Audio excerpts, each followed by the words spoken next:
事情出了一些变故啊，秦国王后也对这块玉紧盯不放啊。此事该如何处置？王后，好啊，有她出价，不愁这价钱抬不上去。哼，记住，一定要按照我们先前说好的，最后的买主只能是芈月。事情可别出什么差池啊！小人我只是一个普通的商人。哎呀，你放心，办好了这件事儿，发的可是笔大财。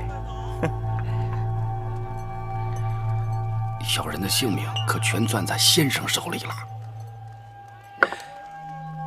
店家，结账来了。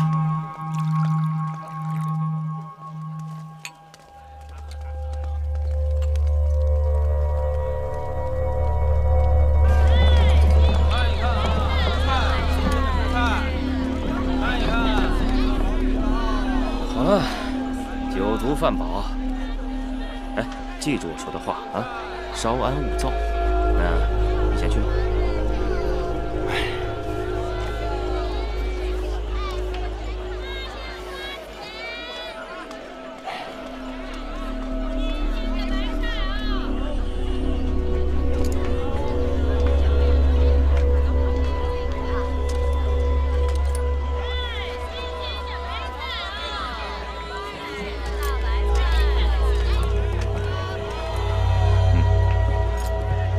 大人，跟着那个人，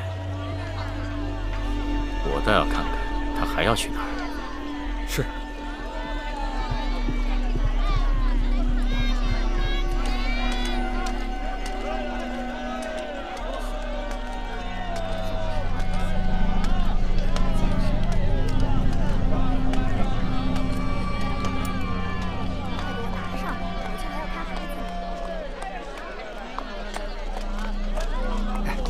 请留步。哎，等等，啊，张相可在府上？你是说，那人突然提高了价码，本来要8000金的，如今竟索要10000金？小的听说，是因为看中这块玉的人太多，众人私底下都在竞价，商人重利，奇货可居，待价而沽。黄金有价，玉无价，何况和氏璧不是一般的玉璧。你可知道，还有谁在与我们相争？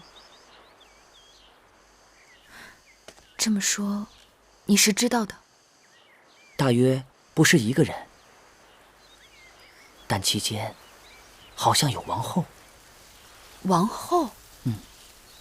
王后怎么会突然插手此事？真是古怪。八子，王后既然相争，不如就算了。与王后失和，总是不好啊。哎呀，我也是受人之托，偏巧张子与王后又有过节，这让我在中间为难死了。反正金子都是张子给的，若能买到，就先将玉买下来，事后再和王后解释，总比东西落入不知根底的他人手中好些。是。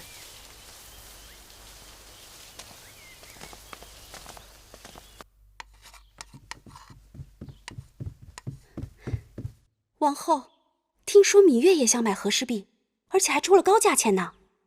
什么？芈月要买？奴婢去问过了，有个出价最高的人就是木心。先不论芈月有没有这个财力，她可是从来都不把珠宝玉器放在眼里的人。一块玉璧在她眼里还不如一卷书简。这次不同了，适才奴婢在园子里碰见孟昭氏，她说宫里都在传一句话：得玉者得天下。芈月一向藏有野心，她准是想跟王后争天下呢。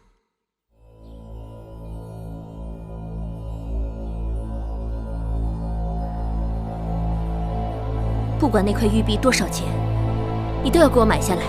是。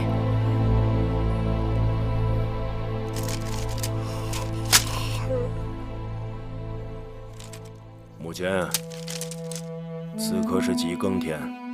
回大王，已经过了3更了。难怪寡人觉着乏了。哦，老奴给您敲敲背，解解乏。啊，听说这几日宫里不太平。是，都是被那和氏璧搅和的。孟昭氏叫唤的最凶，但雷声大，雨点小。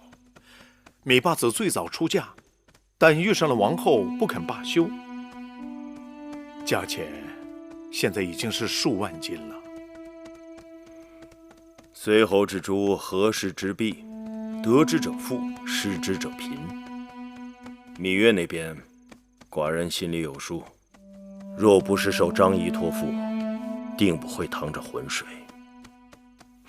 这张仪也是，尽管今非昔比，但当年之痛仍在作怪。张仪入秦，对楚国深恶痛绝，和氏璧是症结之一。人就是过不了自己这一关。可是王后那边也未免有点突兀。可不是嘛，老奴清楚。多事之秋，大王的后宫最好是风平浪静。若真出点什么事儿，只怕不管谁想争胜，最终大家都是一个字：输。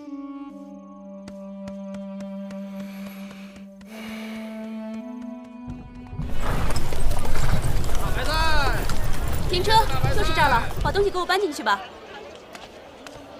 新鲜的大白菜。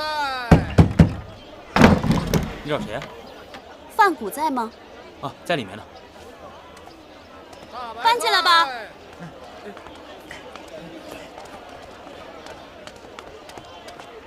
范谷，这是3万金，我家主人说了，今日定要将和氏璧带回去。贵人，你来晚了一步。珍珠，母亲，怎么回事？这位大人已经将和氏璧先买下了。这就是和氏璧。母亲，你们把金子带走，和氏璧给我留下。珍珠，这个是芈八子要买的东西，您要是拿走了，咱们这做下人的拿命也赔不起啊！对不住了，我今日若是不把和氏璧带回去，你我都没办法跟王后交代。拿走！不是，哎，不能拿！你们不能抢啊！你们不能拿走！这是芈八子的！这是八子的，给我！这明明是我们先买的！放开我！别争了，都在这儿呢，好热闹啊！师傅，你们这是撞上的还是约好的？大人，这个事儿让小的也很为难。2位豪客都是一掷千金，各不相让，只好谁先来谁拿走。都说和氏璧是天下共传之宝，今日让老奴先开开眼。请。哎，慢点。嚯，真是好包装啊！揭开。